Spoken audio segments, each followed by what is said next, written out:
Hey everybody, KMO here with another Out of My Head video, and today I spent a long time at the drawing board. I finished up the comic, it's online now, and I also had another project to work on unrelated to the comic. What is that light? Anyway, guess I don't really need these. So I was on MeWe.com. There's a discussion forum there for the C-Realm podcast, and I got into a little back and forth. It was not at all, antagonistic. In fact, the person that I'm corresponding with is somebody that I know in real life. He lives in New York City. I mean, we've hung out on many occasions, and he's somebody that I like. And if we disagree about something, there's no antagonism there. But he's somebody that I've known since my peak oil days, and as with a lot of folks in the peak oil sphere, there's a pattern I notice, and it goes like this. I don't like technology, therefore any projection about the role that information technology will play in the future, particularly artificial intelligence, is not going to happen because I don't like it. Well, there's no real causal link there.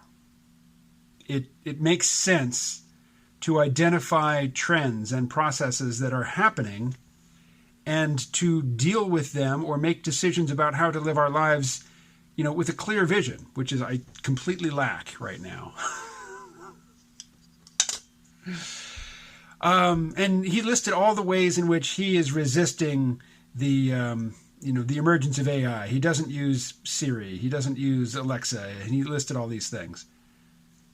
And I'm like, hey man, if you ask your Amazon Echo for something, or if you ask your Google Assistant to do a search for you using your voice, well, yeah, there's an extra layer of complexity there. There is the whole voice recognition thing going on. But if you just type in a Google search, you're still interacting with artificial intelligence. And, even if you are scrupulous about never doing a web search, never using a spell checker, just figuring out all the different ways in which machine learning algorithms are being put to use in daily life and avoiding all of them, you still have no power over all of the corporations and government agencies who are using the same technology to build detailed models about you, your social networks, your behavior, your preferences, and then selling predictions about your behavior to interested parties. Artificial intelligence, machine learning, deep learning, using huge, aggregating huge data sets and then using them to train algorithms is happening. And if you don't like it, it doesn't change the fact that it's happening. The Pentagon is all in for this stuff. They are in a race with China to be the first mover in developing, military-grade autonomous weapon systems, which requires machine intelligence. Apple, Facebook, Amazon, Google, they're all in a race with one another and with their Chinese counterparts to roll out, to be the first one to bring a new AI application to the market, because the first mover, the one who gets the product into people's hands first, makes a lot of money, but also secures, they create brand loyalty. Like, I am just used to saying the name Alexa. Never mind. When I'm curious about something, when I want to set a timer, when I want to know what time it is or what the temperature is, when I want to know how to spell a word, I just say, Alexa, how do you spell fascination? So, it really made sense for Amazon not only to, push that product to market, maybe even before it was, really ready for it, but also to price the devices as a loss leader. Like, I got my first Amazon Echo Spot, I think that's what it's called, Black Friday, I guess the year before last. Yeah, I think that's right. And then I had a problem with it. I couldn't get it to sync with a Bluetooth speaker, and Amazon just sent me another one, of a later generation. But the first one still worked. They just sent me another one for free. Why? Because they want me interacting with their AI and not some rival product. Their AI is designed to keep me interacting with Amazon systems of some kind. Amazon Prime Video is the only video streaming service I have right now because, I keep Prime around for other reasons. So I've always got that. I'm just watching Star Trek Voyager again.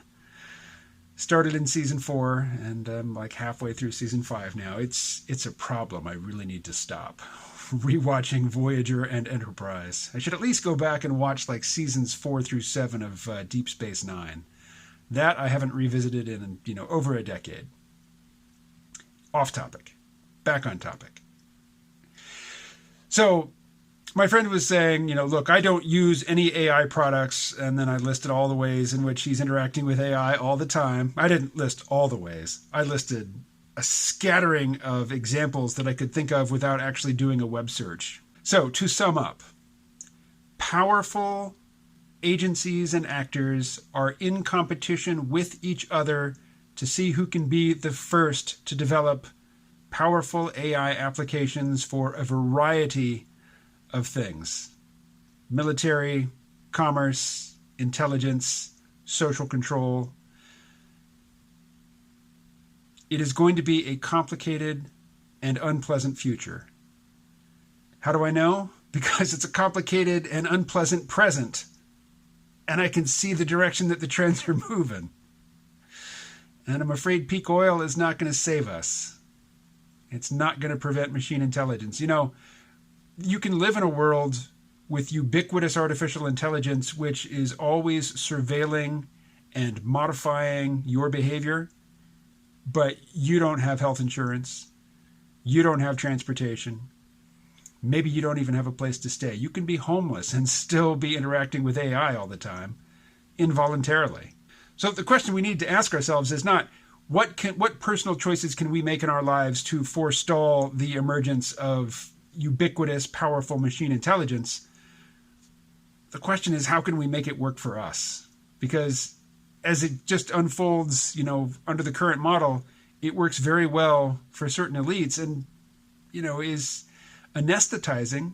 It's entertaining for a lot of us, but